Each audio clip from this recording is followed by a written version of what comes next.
নমস্কার বন্ধুরা, জয়াস ওয়ার্ল্ড চ্যানেলে সবাইকে স্বাগত জানিয়ে শুরু করতে চলেছি আজকের ভিডিওটা শুরু করার আগে সবাইকে একটা কথাই বলবো, যারা নতুন এসছো সবাইকে অনেক অনেক ভালোবাসা, পুরনোদেরকে অনেক অনেক ধন্যবাদ জানিয়ে শুরু করতে চলেছি আজকের গল্প। আবারও ভুল বলে ফেললাম, কারণ আমি গল্প পাঠ তেমন কিছু পারি না। আমি আজকে বলতে চলেছি, এক বৃদ্ধ আর বৃদ্ধার বেশে এসেছিলেন মা লক্ষ্মী আর নারায়ণ একজনের বাড়িতে। সেই নিয়েই থাকবে আজকের ভিডিও। তাহলে চলুন শুরু করা যাক। এই গল্পটি প্রভু নারায়ণ আর মা লক্ষ্মী। গল্পটি অনেকটাই শিক্ষণীয় গল্পটি শুনলে আপনার ভালো লাগবে বলে আমার মনে হয়। অবশ্যই গল্পটি শেষ পর্যন্ত শুনুন, তাহলে মা লক্ষ্মী আর প্রভু নারায়ণের আশীর্বাদ আপনার ওপরে থাকবে। একবার মা লক্ষ্মী আর প্রভু নারায়ণ শীতের ঋতুতে সন্ধ্যায় এক বৃদ্ধ আর বৃদ্ধার ছদ্মবেশে মর্তে এসেছিলেন মানুষের পরীক্ষা নেওয়ার জন্য। সেদিন সন্ধেবেলায় প্রবল বৃষ্টি হচ্ছিল। পৃথিবীতে এসেই তারা এক ধনী মালিকের বাড়ির সামনে গিয়ে উঠলেন এবং বাড়িতে ঢোকার পর তারা তাদের দরজায় ধাক্কা দিলেন। সেই প্রাসাদ সম এক বাড়িতে এক শেঠজি আর তার স্ত্রী বসবাস করতেন।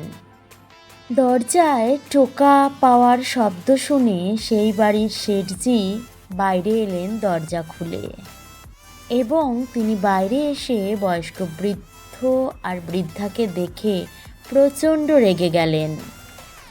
আর এতটাই রেগে গিয়ে বললেন, আরে কাদা মাখা পায়ে এসে পুরো বারান্দাটা কাদায় লেপে দিয়েছ? যাও, এক্ষুনি বেরিয়ে যাও আমার বাড়ি থেকে। তখন বৃদ্ধরূপী সেই নারায়ণ বললেন, এত রাতে আমরা কোথায় যাব? বাইরে প্রচণ্ড ঠান্ডা, তার উপরে বৃষ্টি পড়ছে।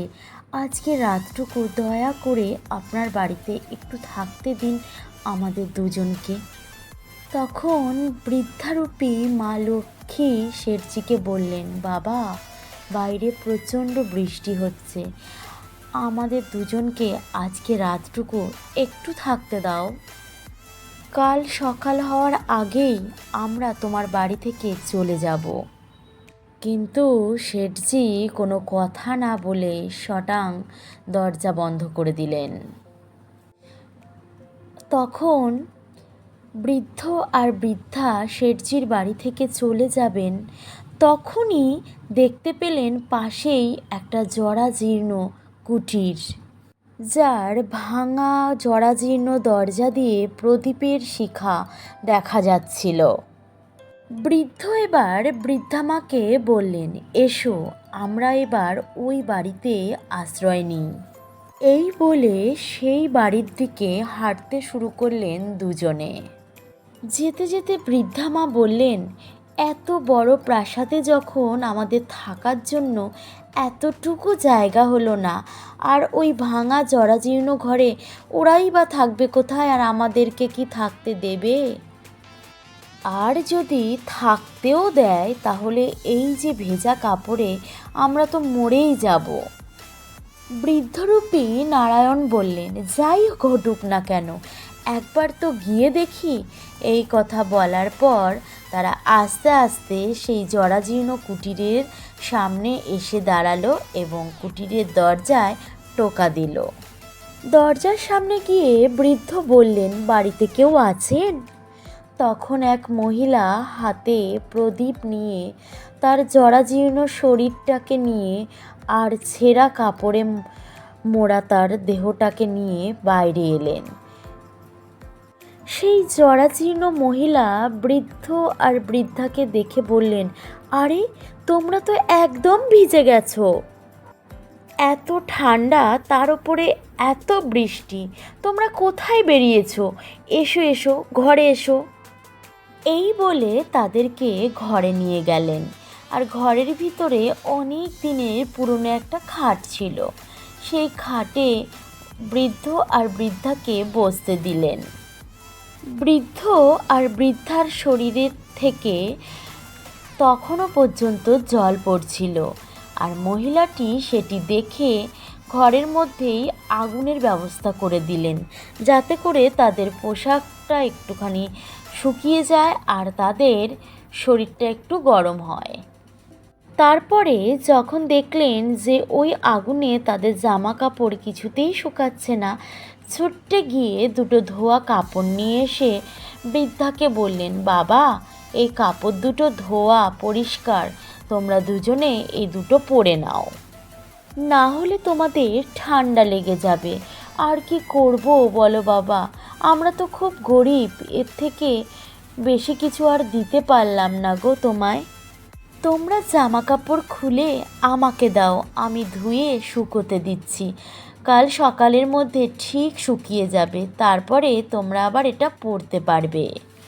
পোশাক পরিবর্তন করার পর সে তাড়াতাড়ি গিয়ে শাকের তরকারি আর বাজরার রুটি এনে তাদেরকে খেতে দিল। আর বৃদ্ধা মাকে বলল, মা, এটাই আমাদের বাড়ির আজকে ভগবানের প্রসাদ। আমি দুঃখিত মা, বাড়িতে দুধ, ঘি, মাখন আমাদের বাড়িতে কিছুই নেই।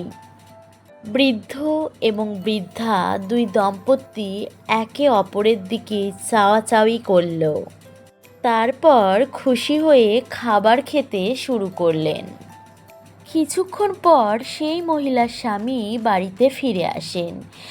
সেই মহিলার স্বামী সারা দিন কাজের খোঁজে এখানে ওখানে ঘুরে কাজ না পেয়ে ক্লান্ত হয়ে বাড়িতে ফিরে আসেন। স্ত্রী অতিথিকে খাওয়ানোর পর তার স্বামীকে সমস্ত কথা খুলে বললেন। সেটা শুনে তার স্বামী খুব খুশি হলেন। তারপর স্বামী স্ত্রী মিলে ওই বৃদ্ধ বৃদ্ধার জন্য বিছানা করে দিলেন। তারপরে বৃদ্ধ বৃদ্ধাকে ঘুমোতে বললেন, আর সেই দম্পতি দুজন নিচে বিছানা করে শুয়ে পড়লেন। সকালবেলায় বৃদ্ধ আর বৃদ্ধা যাওয়ার জন্য উদ্ধত হলেন। তখন গৃহস্থ গিন্নি বললেন, বাবা, মা, আপনারা এখনই যাবেন না, বাইরে প্রচণ্ড ঠান্ডা, আপনারা সূর্য ওঠার পরই যাবেন। তারপর গৃহস্থ মহিলাটি ঘরে থাকা আটা দিয়ে বৃদ্ধ বৃদ্ধার জন্য রুটি করলেন আর বললেন, মা, আমরা গরিব, তাই যেভাবে অতিথি সেবা করা প্রয়োজন সেভাবে কিছুই করতে পারলাম না, আমাদের ক্ষমা করবেন। তখন বৃদ্ধ রূপিণী নারায়ণ বললেন, মা, তোমরা আমাদের মতো গরিব মানুষদের জন্য যেটুকু করলে তার ফল ভগবান তোমাদেরকে অবশ্যই দেবেন। আর বললেন, আজ তুমি যা কিছু ছুঁয়ে দেখবে সেইগুলো কিছুই খালি থাকবে না। এই কথা বলে বৃদ্ধ বৃদ্ধা সেই বাড়ি থেকে চলে গেলেন। ওরা চলে যেতেই গৃহস্থ গিন্নির মনে পড়ল তার খাবারের পাত্রটি পরিষ্কার করার কথা। যখনই খাবারের পাত্রটি হাতে নিয়েছেন তখনই যা ঘটল, দেখল সেই পাত্রটি স্বর্ণ মুদ্রায় ভরে গেছে। যখন পাত্রটি উল্টে দিল তখন আবার সোজা করার পর স্বর্ণ মুদ্রায় আবার ভর্তি হয়ে গেছে। বাড়িতে যা কিছু ছিল সব কিছুই স্বর্ণমুদ্রায় ভর্তি হয়ে গেল।